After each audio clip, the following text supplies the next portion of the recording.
हर हर महादेव। श्री शिवाय नमस्तुभ्यम। ओम नमः शिवाय। कैसे हैं आप सब? अगर लाइफ में कुछ अच्छा नहीं भी चल रहा है तो अब सब कुछ अच्छा होने ही वाला है, क्योंकि हम सब आ गए हैं भोले बाबा की शरण में। और हम सब तो जानते ही हैं कि सारी समस्या का हल है एक लोटा जल। तो आइए आज के नए उपाय के बारे में जानते हैं, जिसको पंडित जी ने अपने श्री गोपेश्वर गोपी शिव महापुराण की कथा जो कि मथुरा में चल रही थी उसमें इस नए उपाय को बताया है। यह उपाय वह लोग कर सकते हैं जिनका समय अच्छा नहीं चल रहा है। लोग कभी कभी आपने कहते सुना होगा, लोग कहते मेरा तो समय ही अच्छा नहीं चल रहा है, मैं किसी भी काम में हाथ डालता हूँ या डालती हूँ सफल ही नहीं हो पाती हूँ। पता नहीं कौन सा ग्रह नक्षत्र चल रहा है कि सब कुछ खराब ही हो रहा है। कुछ अच्छा सोच के करती हूँ, कुछ कर ही नहीं पाती हूँ। अगर आपको सफलता नहीं मिल रही किसी चीज़ में, आपका व्यापार अच्छा नहीं चल रहा है, आप बहुत मेहनत कर रहे हैं, पूरे परिश्रम के साथ अपने व्यापार को आगे बढ़ाने की कोशिश कर रहे हैं, लेकिन कुछ अच्छा हो नहीं पा रहा है, जब लगे कि जीवन में कुछ बचा ही नहीं है, अब मैं क्या ही करूं, तब आप आ जाइए भोले बाबा की शरण में।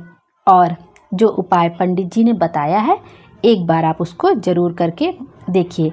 आप यह उपाय दीपावली के पहले जो 3 दिन पढ़ते हैं, धनतेरस, एकादशी, प्रदोष, नरक चतुर्दशी, आप किसी भी दिन इस उपाय को कर सकते हैं।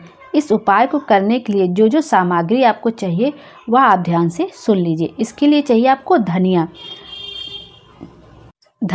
आधी मुट्ठी धनिया, वो भी सूखी और साबुत धनिया, वो ग्रीन वाली धनिया नहीं जिसको हम कुतर के जो है सब्जी में डालते हैं, कतर के सब्जी में डालते हैं, वो वाली धनिया आपको नहीं लेनी है। धनिया लेनी होगी सूखी धनिया, जिसका हम लोग जो हल्का सा भूंज के मसाला बनाते हैं, वो वाली धनिया लेनी है हमें। और आंवला, सूखा आंवला लेने, आप मार्केट में जाएंगे सूखी धनिया मांगेंगे, सूखा आंवला मांगेंगे तो आराम से आपको 5-5 रुपए में मिल जाएगा।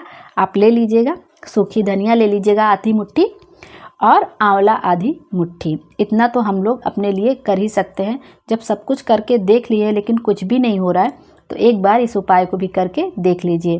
उसके लिए 10-20 खर्चा भी करना पड़े तो एक बार कर लीजिए। तो आप सूखी धनिया ले लीजिए, आंवला सूखा ले लीजिए आधी मुट्ठी। और इन दोनों को करना क्या है कि आप अपने दाहिने हाथ में लेकर, जिस व्यक्ति का समय अच्छा नहीं चल रहा हो, घर का कोई भी व्यक्ति कर सकता है जिसका समय अच्छा नहीं चल रहा हो, उसके सिर से लेकर पैर तक आपको घड़ी की सुई की दिशा में, अब घड़ी देख लीजिएगा किधर से चल रही है, उसकी सुई की दिशा में 21 बार उतारना है। ध्यान रखिएगा 21 बार उतारना है। और 21 बार घुमाने के पश्चात उस धनिया और आंवला को एक पोटली में किसी सुरक्षित स्थान पर रख दीजिएगा। आपके घर के आसपास जब कोई गौ माता आ जाएं या कहीं भी जहां गौ माता रहती हैं उनको बांधा जाता है, तो आप वहां चले जाइए और उस पोटली को सबसे पहले उनकी पूंछ से छुआ लीजिएगा, उनकी पूंछ से उस पोटली को टच करवा लीजिएगा। उसके पश्चात जो गौ माता के आगे वाले दोनों पैर हैं, जिसमें भगवान भैरव और हनुमान जी का अंश छुपा रहता है, उससे टच करवा लीजिएगा। और फिर उस पोटली को किसी बहते हुए नदी, तालाब, सरोवर में उस व्यक्ति का नाम और गोत्र बोलकर, ध्यान से सुनिएगा, उस व्यक्ति का नाम और गोत्र बोलकर प्रवाहित कर देना है। अगर आपके घर से लगता है कि सरोवर, तालाब बहुत दूर है, आप नहीं जा सकते हैं, तो आप यह करिएगा, अपने आसपास किसी भी शिवालय में चले जाइएगा और उस पोटली को जाकर नंदी बाबा के जो उठे वाले पैर पर समर्पित कर देना है। आप किसी भी शिवालय में जाइएगा और जो नंदी जी का एक पैर उठा रहता है वहाँ पर समर्पित कर दीजिएगा अपना नाम और गोत्र बोलकर। इस तरह से आपको यह उपाय करना है।